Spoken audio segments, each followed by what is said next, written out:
Hello, नमस्ते। कैसे आप सब। आज की हमारी कहानी है बात। शुरू करने से पहले please do subscribe my channel. Kalyani ji Kavita से कहती है, अरे कविता, ये लिस्ट तेरे भाई को देनी है, उसे फ़ोन कर दे, शाम तक आ जाएगा। बात के सामान में क्या क्या चाहिए उसे पहले से ही बता देते हैं। कल्याणी जी अपनी बहू को लगभग आदेश देते हुए बोली।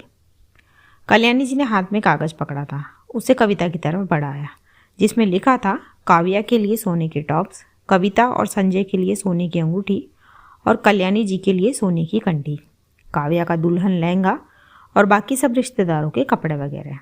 कविता ने लिस्ट देखी और फिर कविता हल्की झिझक और ठंडे स्वर में बोली, मम्मी जी मेरा भाई कुछ भी नहीं देगा।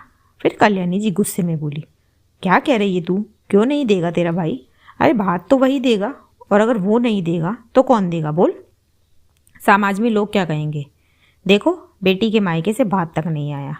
अरे हमारी तो नाक ही कट जाएगी। दरअसल कविता कल्याणी जी के बेटे संजय की पत्नी है और इन दिनों संजय और कविता की बेटी काव्या की शादी की तैयारियां चल रही है, इसीलिए कल्याणी जी ने ये बात कही। फिर शाम को जब संजय ऑफिस से घर आता है, कल्याणी जी उसी मुद्दे को दोबारा उठाती है और तेज आवाज़ में संजय से कहती है, देख बेटा, तेरी बीवी कह रही है कि उसके मायके वाले बात नहीं देंगे, इसे समझा तू। ये क्या समाज में हमारी नाक कटवाएगी? अरे लोग क्या कहेंगे? तब संजय हैरानी से बोला, कविता ये माँ क्या कह रही है? फिर कविता साफ और दृढ़ स्वर में कहती है, जी बिल्कुल सही कह रही है मम्मी जी, मेरा भाई कुछ नहीं देगा, ये तय है। और अगर आपने उस पर दबाव बनाया तो मैं इस शादी का हिस्सा नहीं रहूँगी, मैं अपने मायके चली जाऊँगी। फिर आप लोगों को समाज को जवाब देना पड़ेगा कि बेटी की शादी में माँ क्यों शामिल नहीं है। फिर संजय शांत लहजे में बोला, पर कविता ऐसा क्यों कर रही हो तुम, आखिर बात क्या है? तब कविता भावुक होते हुए बोली, इसकी वजह आप ही लोग हो। फिर कल्याणी जी चिढ़ते हुए बोली, हमने क्या किया है? तब कविता बोली, हाँ आप लोग। जब मेरे पिताजी का देहांत हुआ, मेरा भाई छोटा था, मेरे पिता की नौकरी मुझे मिली, कायदे से मेरी सैलरी पर मेरे मायके वालों का हक था, वो घर उसी सैलरी से चलता था। पर आप लोगों ने कभी मुझे मेरे मायके वालों की बुरे वक्त में तक मदद नहीं करने दी। हर बार यही कहा कि अब मेरी सैलरी पर सिर्फ आप लोगों का हक है। तब मैंने कुछ भी नहीं कहा, चुप रही, सोचा था कि वक्त आने पर जवाब दूंगी, और आज वो वक्त है और आज मेरा जवाब यही है कि मेरा भाई कोई बात नहीं देगा।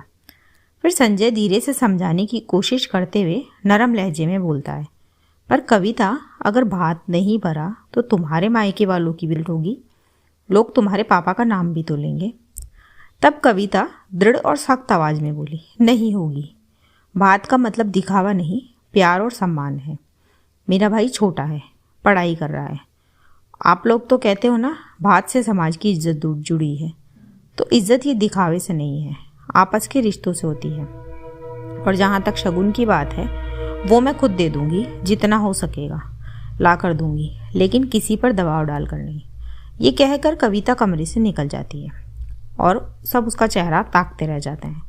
फिर संजय अपनी माँ से बोलता है, मम्मी कविता ने जो कहा वो सही ही है, हमें दिखावे के लिए किसी पर बोझ नहीं डालना चाहिए।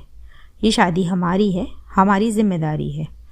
मेरी पत्नी अगर अपने मायके वालों को बोझ से बचाना चाहती है तो इसमें गलत क्या है?